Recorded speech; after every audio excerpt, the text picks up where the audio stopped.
और बोले उन लोगों से, पुलिस वालों से, कि हमको भेज दीजिए, वहाँ बहुत जरूरी है, क्योंकि हम उनके प्रस्तावक बन चुके हैं और साथ में वहाँ रहना चाहते हैं।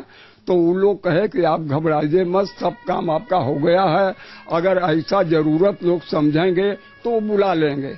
आपको लगता है बीजेपी लगातार आप चुनते रहे, उन्होंने नहीं की, मोदी जी क्या अलग करें? हमको तो जहां तक उम्मीद है उनके भावना बातचीत से जैसा सुनने में कुला रहा है कि वो काम करेंगे। आप मिले? हम नहीं ना मिल पाए, वो भीड़ भक्कड़ में चले गए, मगर हमको उम्मीद है कि वो हमसे जरूर मिलेंगे, ये हमारा अंदाजा है। उम्मीद किस तरह से नजर आती है?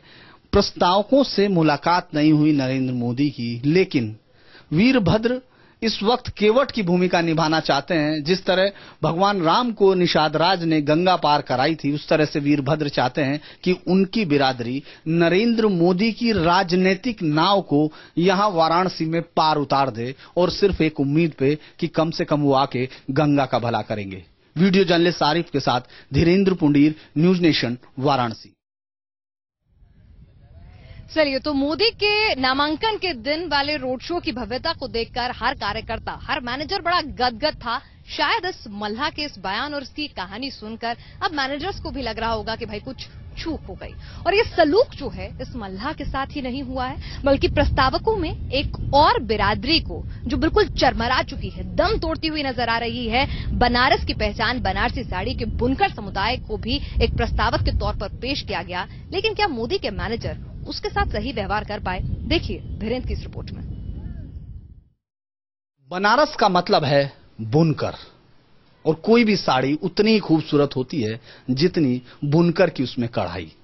और जब नरेंद्र मोदी ने यह तय किया कि वो अपनी राजनीतिक साड़ी यहां बनारस से शुरू करेंगे बुनना, तो उसमें उन्होंने एक बुनकर को चुना।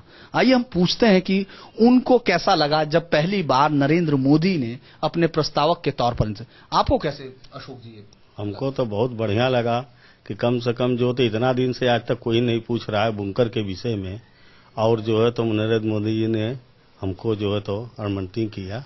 बीजेपी यहाँ पिछली 6 में से 5 बार बीजेपी जीती है, और वही बुनकरों की समस्या कोई हल नहीं कर पाई। तो आपको लगता है कि नरेंद्र मोदी जो बीजेपी की हैं वो क्या करेंगे? वो बोल रहे हैं बुनकर को लिए कि मैं जो है तो बहुत बढ़िया करके दिखाऊंगा, वो बोल भी रहे हैं। उसके बाद गुजरात के विकास के देखते हुए हर आदमी को भरोसा है। अच्छा, बोल तो पहले लोग भी रहे थे, मुख्तार अंसारी भी बोले थे, तो आपको? तो आज तक तो कुछ नहीं किए लोग, खाली बुनकर की वही कार्ड, दवा, हेन तेन लोग बनवाए, कोई का बना कोई का नहीं बना, यही सब हुआ।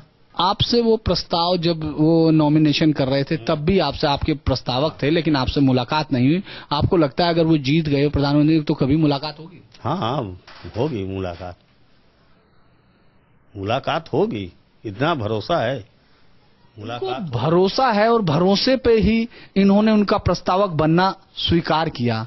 या यूं कह सकते हैं कि इनको याद है कि मुझको भी तरकीब सिखा मेरे यार जुलाए, अक्सर तुझको देखा है एक ताना बुनते, लेकिन तेरे ताने में एक गांठ गिरे, बुनकर की कोई देख नहीं पाता मेरे यार जुलाए है। तो अशोक ने अपनी तरफ से जो बुन सकते थे वो बुन दिया। अब उनको उम्मीद है कि बदले में नरेंद्र मोदी सिर्फ उनको नहीं, बुनकर समाज को क्या देते हैं, और बस ये अभी तक एक उम्मीद है। वीडियो जर्नलिस्ट आरिफ के साथ धीरेन्द्र पुंडीर, न्यूज नेशन, वाराणसी।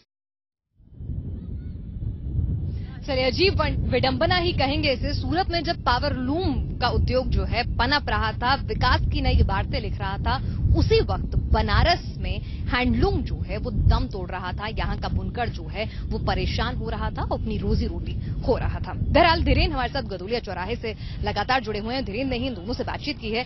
धीरेन्द्र, अगर हम बात करें, मोदी को एक परसेप्शन है कि वो इंडस्ट्रियलिस्ट के, बड़े पूंजीपतियों के, उद्योगपतियों के नेता हैं, तो ऐसे में ये जो खबर आप करके लाए हैं, कहीं ना कहीं फिर से एक सवाल उठाती है, क्या सिर्फ एक परसेप्शन और इमेज बिल्डिंग के लिए मोदी ऐसे लोगों के साथ जुड़ते हैं? वाकई में क्या वो आम आदमी के नेता साबित हो भी पाएंगे? देखिए, इस पर पिनाज अभी बहुत लंबा कहना होगा कि समय लगेगा ये बात स्थापित होने में, क्योंकि 16 मई को जब ईवीएम खुलेगी तो उससे जो निकलेगा, जो भी जो माला सत्ता की जाएगी जिसके गले में, वही उसके बाद ही तय होगा। लेकिन अगर हम नरेंद्र मोदी की बात करें तो शायद ये आश्चर्य जरूर किसी को भी होगा कि वो 4 में से 2 प्रस्तावकों से मिले ही नहीं। यानी जो उनके प्रस्तावक थे, जिनको बनारस की संस्कृति का एक बड़ा हिस्सा कहें कि बुनकर और मल्लाह, और दोनों ही प्रस्तावकों से उनकी मुलाकात नहीं हुई। तो ये थोड़ा सा इशारा और बड़ा कंट्राडिक्शन ये है कि सूरत से आने वाले जो सस्ता माल है और जो पावरलूम की कमाई है, वही जो उनकी पावरलूम से आ रही साड़ियां, उन्होंने ही यहाँ का बुनकर के लिए परेशानियां खड़ी कर दी हैं। इनके बीच में क्या रिश्ता बनाएंगे, क्या समन्वय स्थापित करेंगे, ये सिर्फ अभी बातों से जाहिर हो रहा है, लेकिन इसका कोई ठोस कहें कि एक प्लान नहीं दिख रहा है। अब वो ये भी कह सकते हैं कि बहुत जल्दी है, अभी बनारस उनको चुन ले, लेकिन ये जरूर है पिनाज कि ये कहना अभी बहुत जल्दबाजी होगी कि क्या वो सूरत के पावरलूम और बनारस के बुनकरों की जो हाथ की जो कढ़ाई है उसके बीच कोई रिश्ता बना पाएंगे।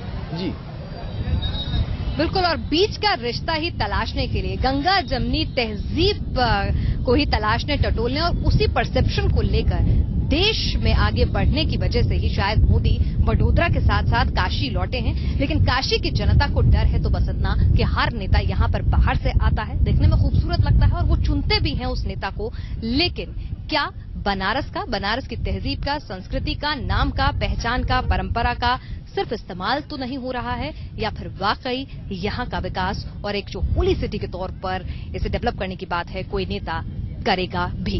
हमारी इस खास पेशकश में फिलहाल के लिए इतना ही। कल कुछ और मुद्दे, कुछ और लेकर आएंगे बनारस से।